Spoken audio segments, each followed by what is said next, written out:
It's time now to get some business news on the programme. Stephen Carroll is on set with me. Stephen, good morning.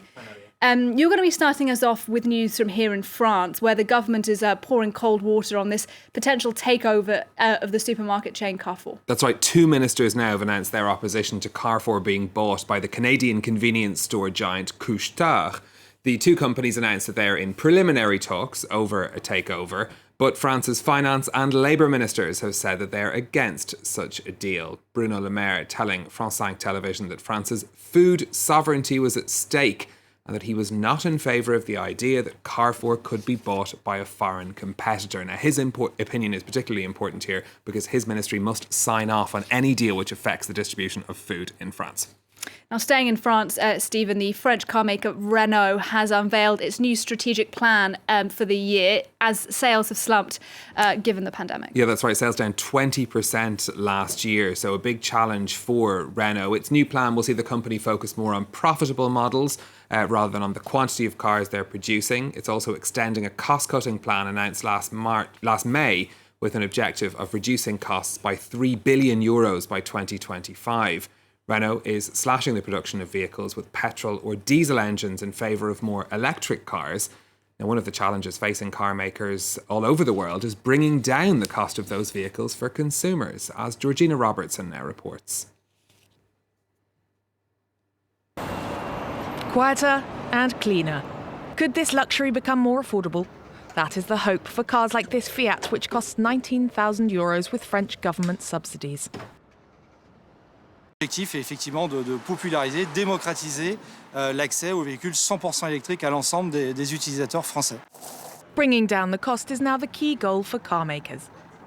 This electric Renault Twingo can be charged in half an hour for 80 kilometres of travel or in 8 hours for the full 200 kilometres. It's a shorter distance than other cars, but that brings the price of the battery down. Manufacturers are becoming less ambitious on the mileage in a bid to make them cheaper. This Renault-made car is on the Chinese market at 62,500 yuan. That's less than €8,000. It should arrive in France next spring under the Dacia brand. It weighs in at 955 kilograms, and so it uses less energy to get around. Électrique la plus légère du marché.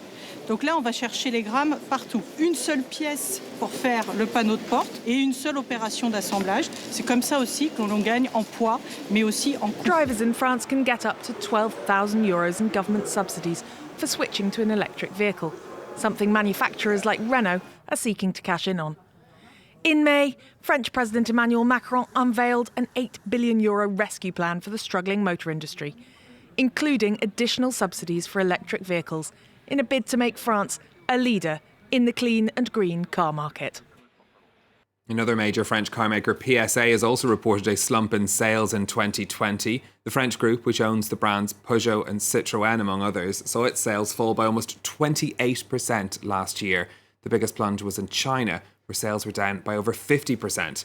PSA says the situation did improve in the second half of 2020. The group will this weekend complete its merger with Fiat Chrysler to create the world's fourth largest car maker. And Stephen, how's that all going down on the markets? Lots of companies' news for investors to digest. Shares in Renault down 1.5% after its strategic plan was unveiled. Shares in Carrefour, meanwhile, down over 5% at the open. Now, they had been up by some 13% yesterday on the news of those takeover talks, but the French government's position pouring some cold water on that, as we were hearing. Overall, European markets opening pretty flat, just the DAX seeing some gains.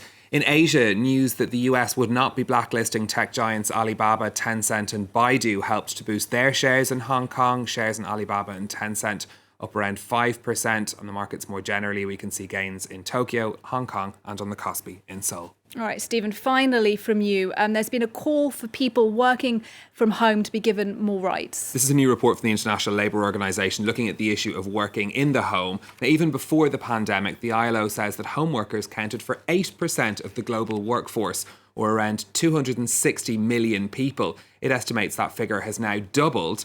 But the organisation is warning that these workers often have poor conditions, face greater safety risks and have less access to things like training. They also, on average, earn less than people working outside of the home, and that's even in higher skilled professions.